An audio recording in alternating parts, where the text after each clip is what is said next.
I'm so excited to show you my loom today. A loom is used for weaving thread into fabric. A loom has many pieces that all have to work together. The frame is the vertical structure that holds the heddles and other components. This is like the backbone of the loom, or the frame of a house. It keeps everything in place and organized. It often resembles a tower, which is why it is sometimes called the castle. At the top you can see the shafts or harnesses. This loom has 8 shafts. These are essentially wooden frames which are able to move up and down. From above you can see that there are threads which travel from the back of the loom to the front. These are called the warp. When we have measured all the threads, they are wrapped around the warp beam like a large roll of paper or a giant spool to keep them from getting tangled. These metal loops keep groups of threads separate from each other. Next, the threads go through the heddles. Heddles can be made of wire or string. They have an eye through which the warp threads pass. The order of the threads going through the heddles is one part of the pattern in the cloth.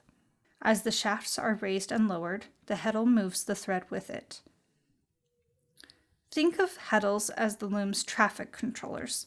By lifting and lowering them, we create pathways for the threads to go through and make patterns. Each thread is also pulled through the reed. The reed is like a long metal comb. The threads are carefully tied onto the apron rod to create even tension. The apron rod is then attached to the cloth beam, another roller that winds up the woven fabric as it is created. Eventually, the apron rod and cloth will move down and wrap around this way. All that work is called dressing the loom.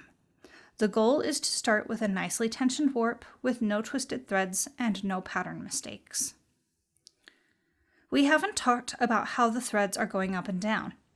Let's look underneath the loom. These are called treadles. When I press down on the treadle, the shaft at the top of the loom lifts the warp threads. By pressing the treadles in patterns, I can make designs in the cloth. Weaving means moving another thread under and over the warp. This under and over thread is called the weft. This is a boat shuttle. The weft thread goes into it like this.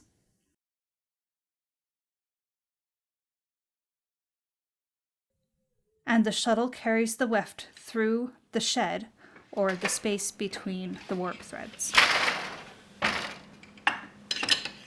It's finally time for weaving.